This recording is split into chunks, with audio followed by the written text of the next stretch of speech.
right, everybody, I just finished up doing the third of our test necks and rushed back inside, so I'm still kind of covered in sawdust, but I wanted to give you the review and kind of talk through how the process went.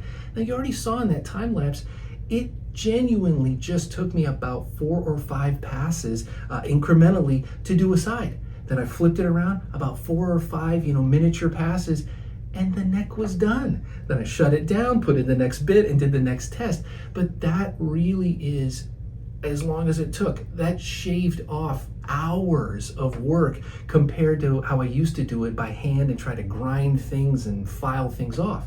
Now, one of the considerations that you're gonna have to think about when you're using this, I wanted to show you before I did any other finish work on these tests. You're gonna see at the extreme, so all the way at the bottom and the top, wherever that router bit was kind of ending its journey, you can see that there's some kind of curved out bits.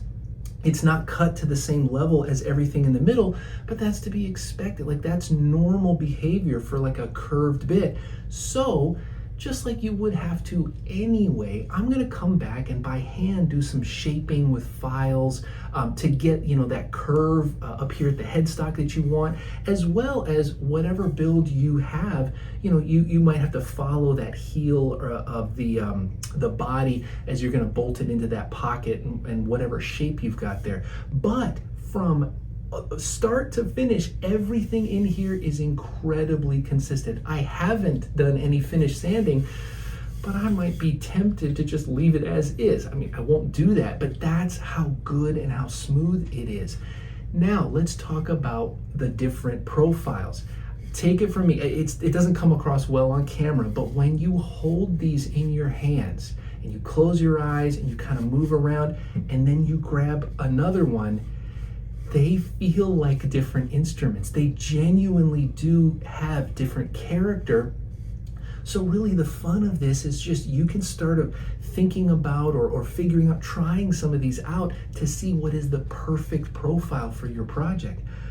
Super impressed by how these turned out, and it's going to save me time. And if you're anything like me, if you're an amateur builder and you just want a little more consistency and something just to streamline your building process, I highly recommend checking out some of these bits.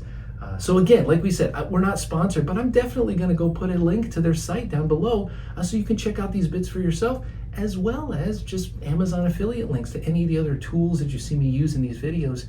So here at the end, I hope you got something out of this, and thanks for watching, and as always, until next time, play on, my friends, play on.